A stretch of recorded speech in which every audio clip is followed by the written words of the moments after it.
So today's topic is service tools for Raptor and MotoHawk.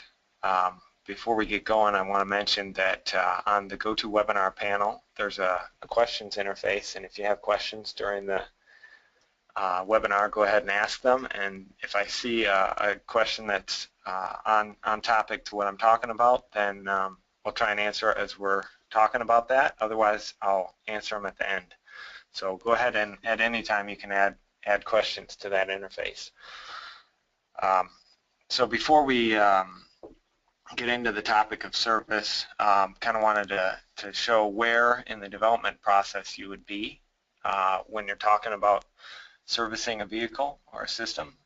So in the top here we've got kind of the product development life cycle, and all the way on the right we've got service. So at this point in the life cycle, you've probably fielded vehicles and or you're preparing to enter production and start shipping systems. So you've gone through your development and calibration testing, and you're ready to have service technicians work with vehicles in the field. Sometimes people will do this in advance of production or close to the time when they go to production, and this tool also sometimes used on the end of line to do final testing and checkout and software updates for a vehicle as it leaves the plant. So we're going to talk about service tools. There's kind of three different basic flavors for service tools.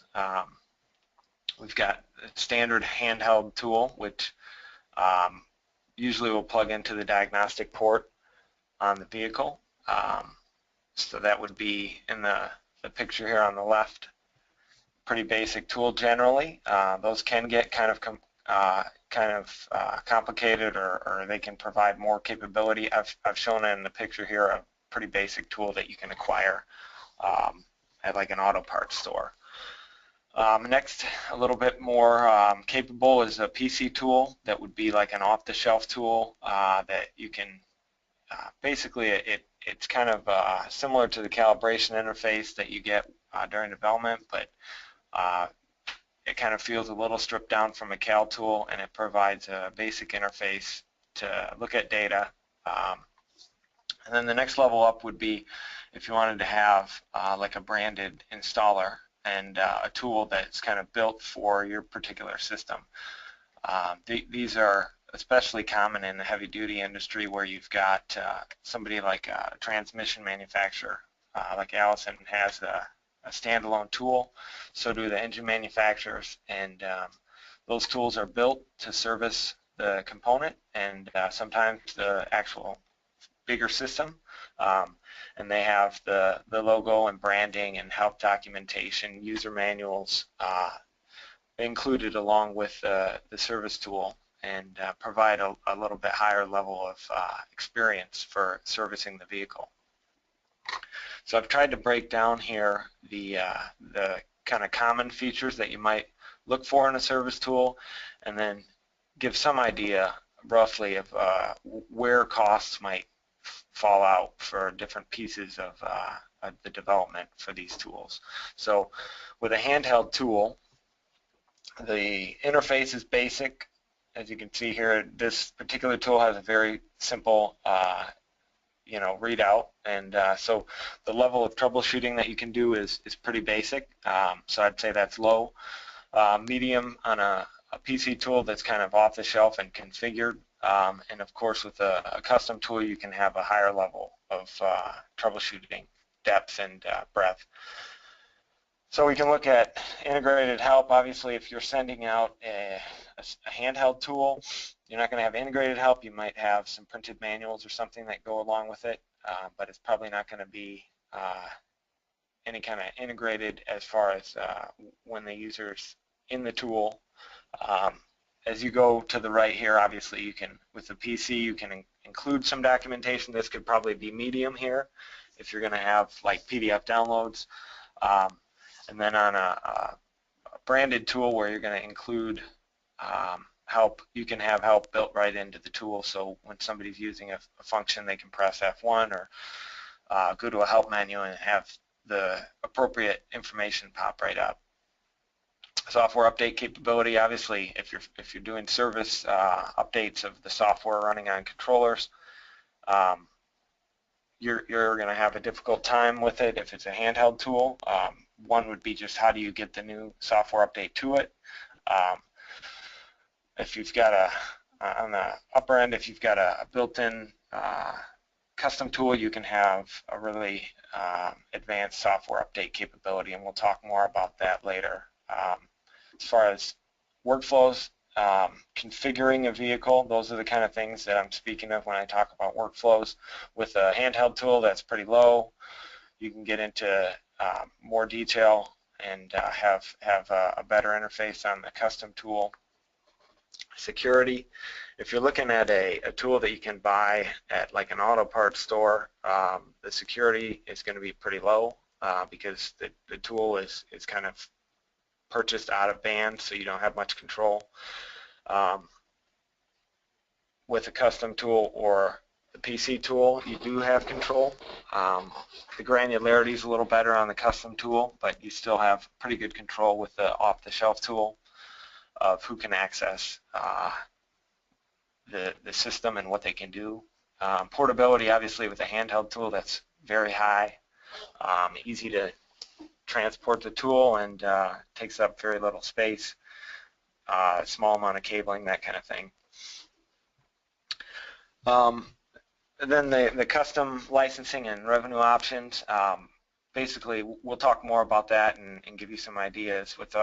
With the off-the-shelf tools, there is either an acquisition cost or a per unit license fee. With the branded tool, we'll talk about a couple of different options there. It's a little more flexible. And then as far as the cost, for the handheld tool, you do have to implement custom or standard protocols. So we'll talk more about that, what that means. And then we kind of touched on recurring costs. There's a per user fee for the off-the-shelf tools, and then there's some acquisition costs for the handheld tools. However, the upfront cost for the tool is pretty low. You know, the handheld tools, you can get them pretty inexpensively on the market, and the off-the-shelf tools, you sell those, and they're pretty low cost as an upfront cost for the actual tool. On the service tool, the branded service tool, this providing a custom tool that's branded to a particular application or customer, there's upfront cost to license and configure the tool, and so there's a trade-off there, but there's benefits to each different tool, and we'll get into each of those during the discussion today.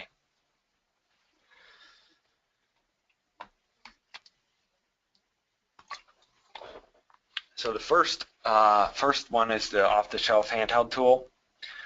These use standard protocols. They do allow you to view and clear faults. Some of them allow you to look at freeze frames. You can see here the picture of this one does allow you to look at some data.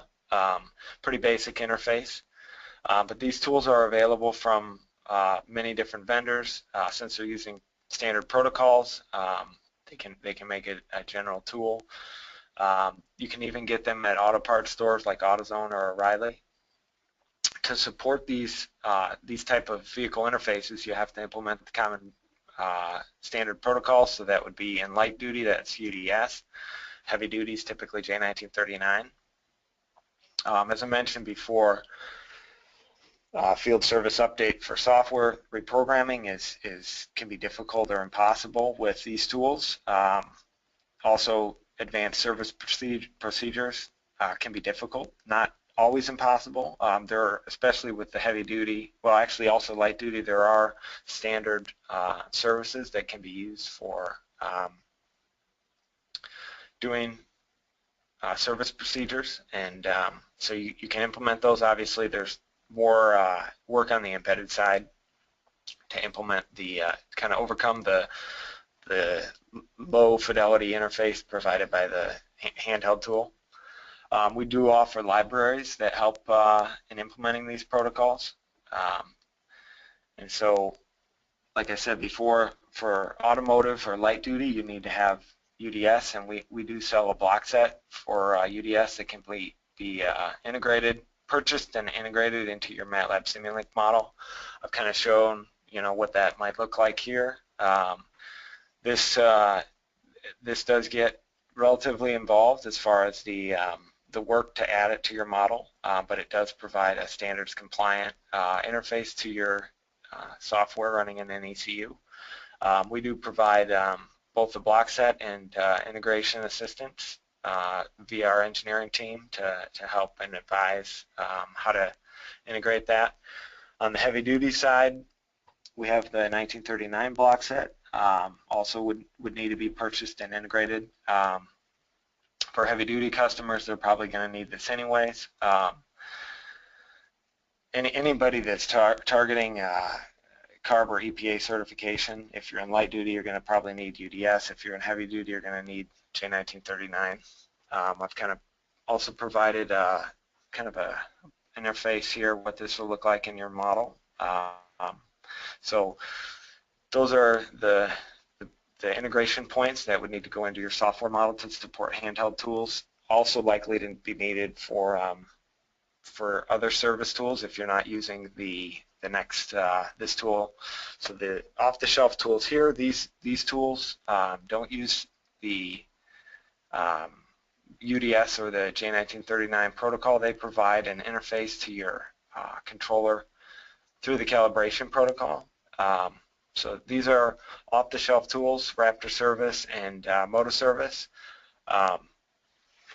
They require the same license that you would use for the same licensing mechanism, so like a license dongle for each seat. They provide, through the calibration interface, access to the calibrations and probes in your ECU, and that allows you to do basic service scenarios. You can see things like active faults, you can clear faults, you can view the data that's on your probes. It's a low-cost, low-fidelity interface. It's capable of reprogramming the controllers individually. The Raptor service does provide a node-locked capability, so you don't have to have a license dongle. But for any of these tools, you do have a per-seat license, and that goes for each technician that is in the field would need to have a license of this tool. It's a basic interface. You can see in the screenshot, it's kind of a spreadsheet-based layout, and you can have pre-built screens. So you can, as the engineering group typically will build some pre-built screens and deploy those to the service organization, and you can have screens for different scenarios. You can have a screen for servicing the faults. You can have screens for doing a setup of a component. All those pre-built screens would need to be provided so that technicians can open them when they're going to do a particular procedure. Since the tool is pre-built and there's an installer that is a common installer, any documentation or user manuals that are needed would be provided either via a website link on your website or somehow provided out of band so that they're available for technicians. There wouldn't be necessarily included with the service tool installer, but definitely can be provided and can reference the pre-built screens. One concern with some of our customers do have systems with multiple ECUs, and so anytime you're providing a field update and you've got multiple ECUs, you have to worry about compatibility between the software versions on each of the ECUs, and so that coordination of that would happen manually with the off-the-shelf tools that we're talking about here. However, this tool is adequate for many service scenarios, and it has found wide use in servicing systems built with MotoHawk and Raptor. So it does provide a good option, and it does require minimal time up front and cost to put together a service tool. So it's a good option, and for many systems, it's definitely a workable solution. We have found, if we're looking at the next level, we have found many of our customers going this route as a go to production, wanting to have a tool with their logo and their installer that they control a lot more of the service experience. So the PC tool that we can build and configure for customers that are approaching production provides the most capability. When you have multiple software modules, it does provide a coordinated vehicle software update, so it looks at all the software on the different controllers and what version it's running, and will deploy an update in a coordinated manner so that compatibility is maintained. It can provide advanced diagnostics and troubleshooting, and also supports RP1210. So in heavy duty, RP1210 is the standard that allows you to use a PC tool with any number of different vehicle interface adapters. So common vehicle interface adapters are the Nexic, Dearborn Group, DPA, you've got Movimento Puma, and also Kevasser supports RP1210. So there's a number of RP1210 compatible vehicle interface adapters, and typically service shops will already have those for heavy duty service. And so supporting a tool, providing a tool that supports that standard allows you to minimize the amount of hardware costs that are needed to achieve a workable solution. With this option, there's no recurring license fee. Generally, when we configure the service tool for a customer, they're in control of the licensing, so they can provide the tool as a free element of a system, or they can charge for per seat licenses or per shop licenses. Allows them to control who's able to use the tool, and if they want to collect revenue or for the individual licenses or maintenance to have some support for the service tool going forward. Our licensing does allow for dongle-based or software-based, so for those that don't like to have the software dongle, USB dongle, that we do support a software-based license that allows you to deploy a license specific to a particular computer but doesn't require hardware.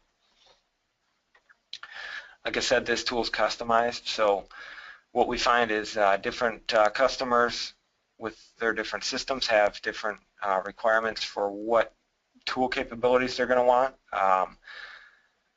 So we kind of have an a la carte approach here. The features are listed below in a bulleted list, and we kind of talk to, as part of the specification effort for building a tool, we go through each of these different feature areas and decide what's going to be needed in a tool, and then we'll price and build the tool according to those needs. We've built tools for light duty and we've built tools for heavy duty, so we can support either of the common protocols, UDS or 1939. So you can see you're going to have a branded splash screen, so the tool starts up and it's got your company logo. Then you're provided with a connection screen, and you can connect to the vehicle, and it'll go through and allow you to look at all the different modules and see what software is running on them, calibration, IDs, and that kind of thing. Of course, you're going to want to look at diagnostic trouble codes. You're going to want to edit serviceable parameters to do configuration. Probably want to do some data capture and logging. Want to do keep track of the history for a particular vehicle. Do troubleshooting, maybe some diagnostic tests. Most likely you're going to want to do field service software updates, calibration updates. You're going to want to have a branded installation experience. You want to provide licensing help and user manuals. So we can kind of build the tool with these features according to the needs, and I suppose we can in later releases we could add more features if you decide you needed something that you didn't take initially. But we kind of approach it as an a la carte menu selection that allows us to compose the right tool for a particular customer.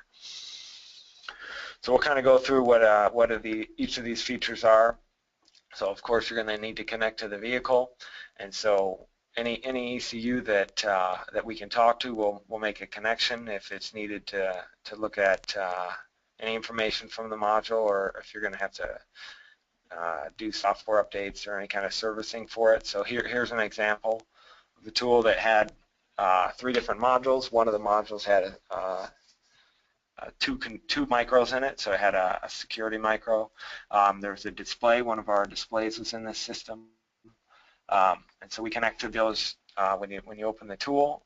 Make sure that we can properly connect, and as part of that, we identify the configuration set that's running on the vehicle. So based on the software and calibration, we can determine what level of software is running on a particular vehicle, and you know, if the software is out of date, we can suggest an update.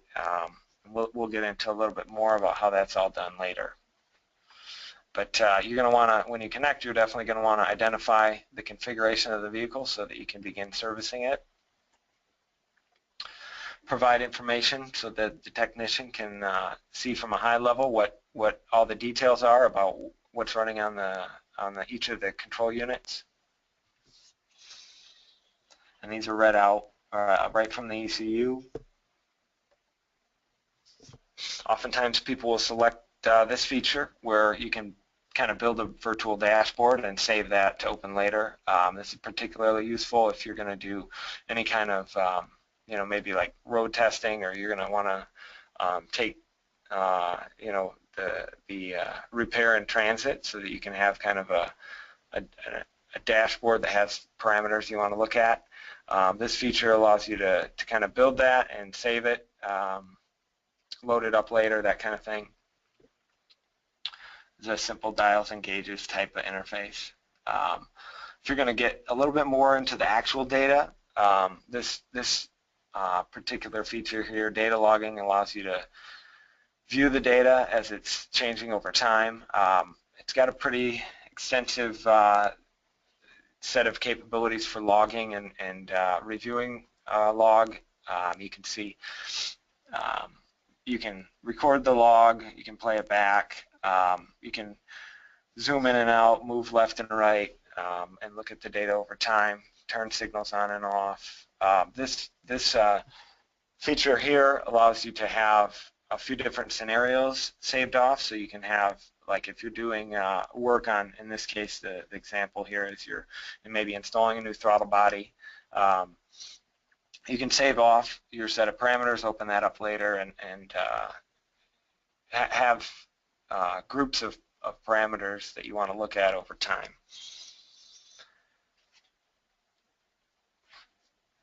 One of the main features of a service tool is diagnosing, and that typically starts with faults. And so having the ability to display active faults and historical faults is a key feature of a service tool.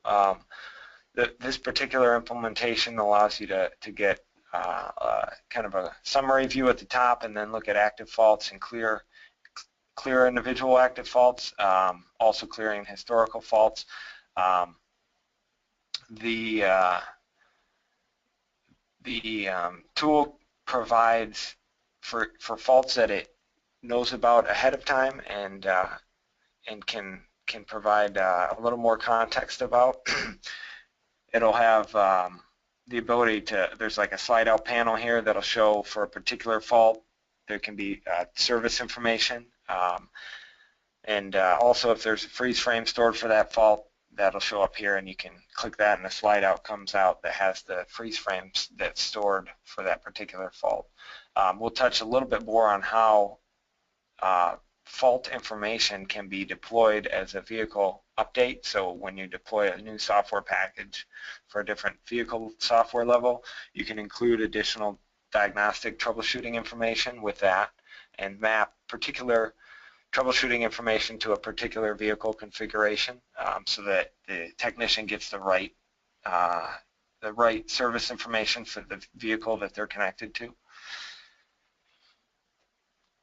Oftentimes you'll have some tests that need to be run. You know, for instance, you might be trying to check out injectors. If you suspect you have a faulty injector, you may want to, you know, turn off the fuel pump and then go ahead and pulse the injectors individually so that you can determine if they're functioning correctly. That would be here. You can create diagnostic tests for many different scenarios. This typically will require some work also in the embedded side, but since we're able to connect to the controller, we can build diagnostic tests from the overrides and such that you may have put in as part of instrumenting your model for calibration during development, calibration and or validation testing. So typically you can build tests on top of what you already have in your software. Most of the time you're going to need to do some configuration, and so we have this pane here which allows you to specify a set of configuration parameters for each ECU that needs to be serviced. This allows you to set any configuration or application calibrations that are in your software that need to be set for in order to configure a particular vehicle in the field. This particular screen can show, I've only shown engine control here, but you can have other modules here. There's an ability to save the settings here, so you can save the parameter set locally, or you can take a parameter set and import it from another location here if you've got if you're deploying a bunch of common configurations to configure a bunch of vehicles or whatever. Here you can also create reports about the settings so that you can save off the state of a particular vehicle as it was configured.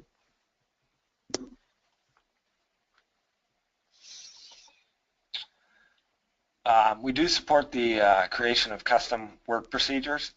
This particular screenshot is a case learned, so you've got a sequence of steps that are required to configure some portion of the software.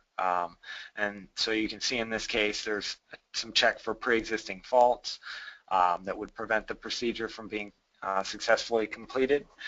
There's some safety things that need to be in place before the procedure can be started.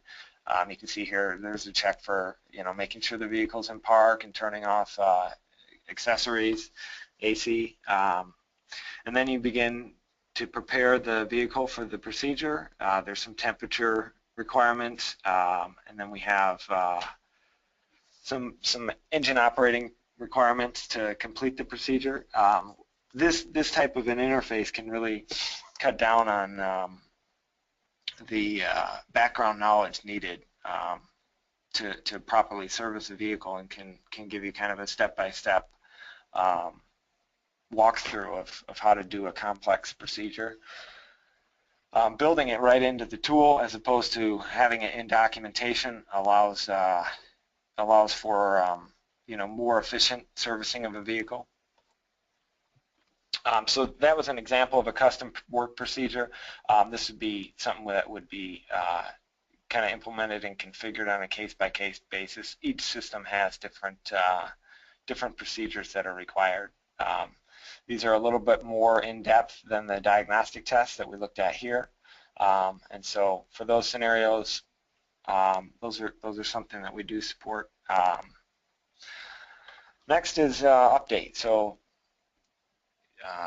particularly in systems that have multiple modules, paying attention to the compatibility between the different software revisions is a big deal, and so we'll see in a couple of slides how we manage the compatibility and assure that software is deployed to a fielded unit in a coordinated manner. But you can see here there's the ability to based on the currently loaded configuration, to show the user what are the available updates, provide some some information like release notes, and then provide kind of an overview of what levels of software are currently compatible and installed and what would need to be installed. And then they can apply that update, and then it goes ahead and it updates the each of the units to move the software to the selected configuration, move all of the different versions to the updated level that they've selected. And of course, you're probably going to want to keep track of vehicle service history, and so anything that is done to a vehicle goes into the service log, and you can kind of see we've got a viewer here that shows you over time what has occurred.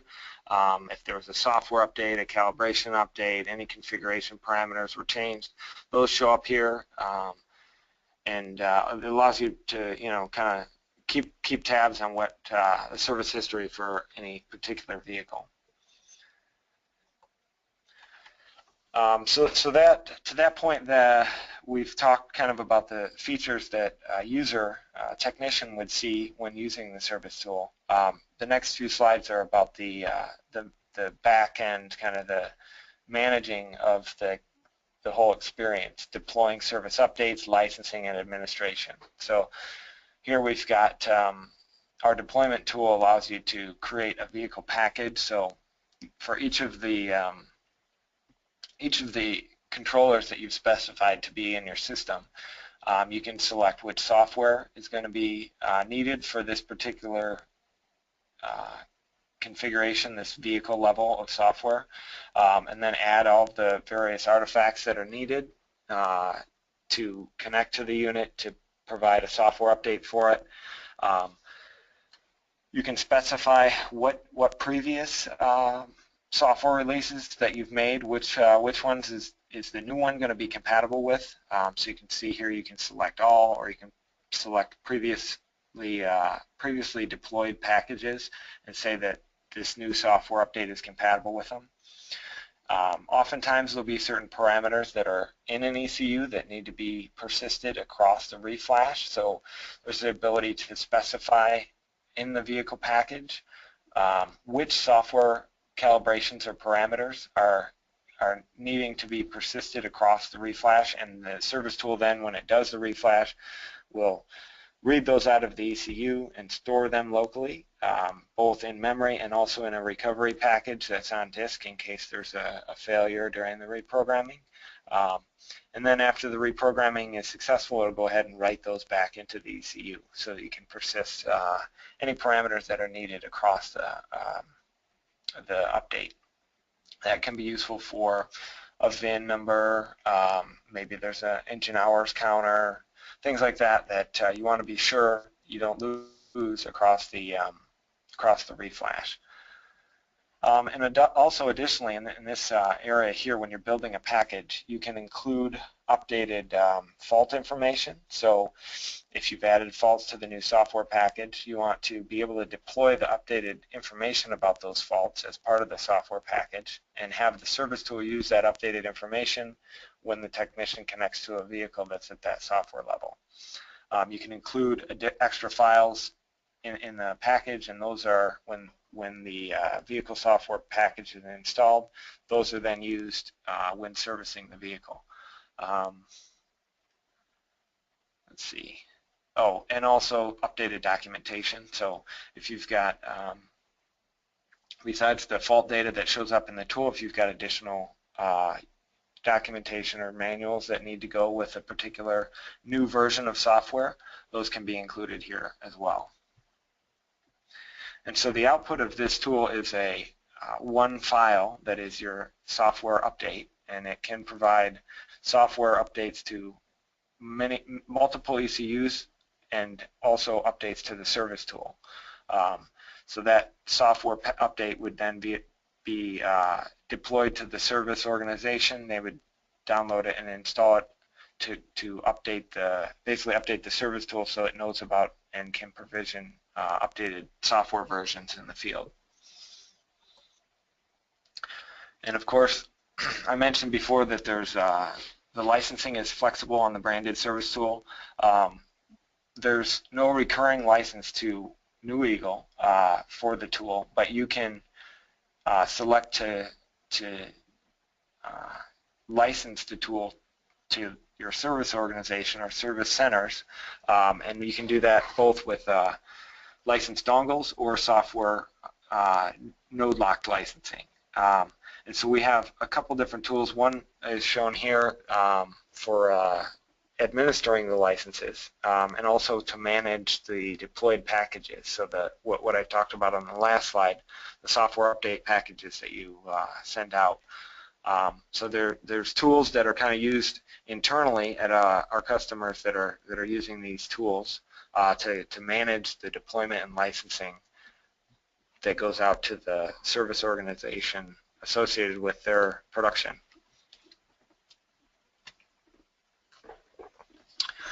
Lastly, I wanted to kind of talk about a new option that is interesting for this topic. Where we've got a new product called BlueJ coming out that is it's a wireless CAN, Bluetooth CAN device, and so it's a low-cost solution for wireless connectivity to a vehicle. Provides the ability to avoid the hassle of cables, and it's compliant with RP1210, and so it can be used for just like any of our other vehicle interface adapters. It's expected to be available in the second half of this year. So with that, we've finished the topic today, and if there's any questions, I'll just pause for a little bit if there's any questions on anything we talked about.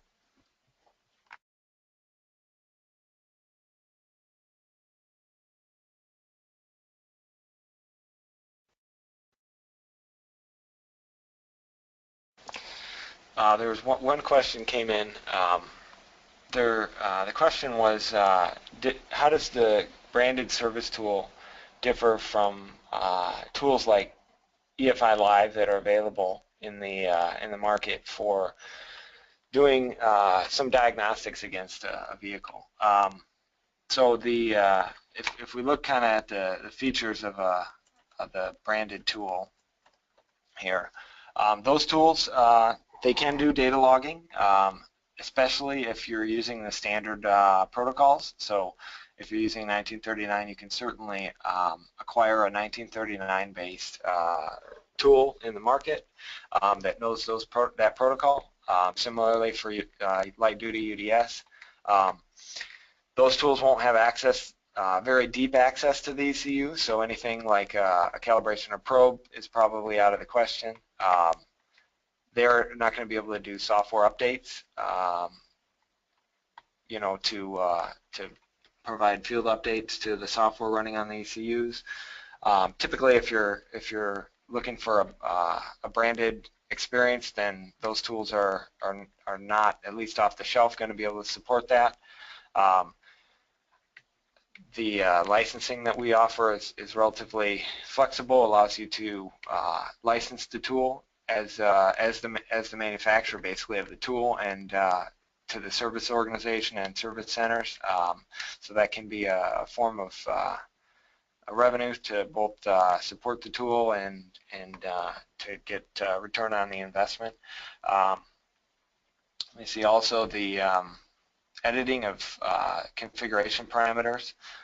Those tools aren't going to be able to reach in and change your calibrations or service parameters. So there's a couple things that would be difficult to do with those tools, while very capable for the common protocols. The 1939 and UDS, they don't have the kind of deep integration that that's available with ECUs that we offer. One other thing I did want to mention, we've been, with this BlueJ, we've been doing some mobile devices like Android device development for servicing the vehicle, and so that's something that might be interesting. And if you are interested in having either a tablet or an Android-based tool. It's something that we are doing for other customers, and it's something that we would be interested in talking about. So you could contact us on that.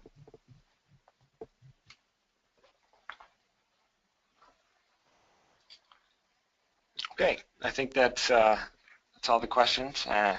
Thank you for tuning in. We do have a couple more webinars this fall, and so go to neweagle.net and click on the webinars page to keep apprised of what we're doing for webinars. And if you have any questions, definitely get in touch. Support at neweagle.net. And thank you for joining today.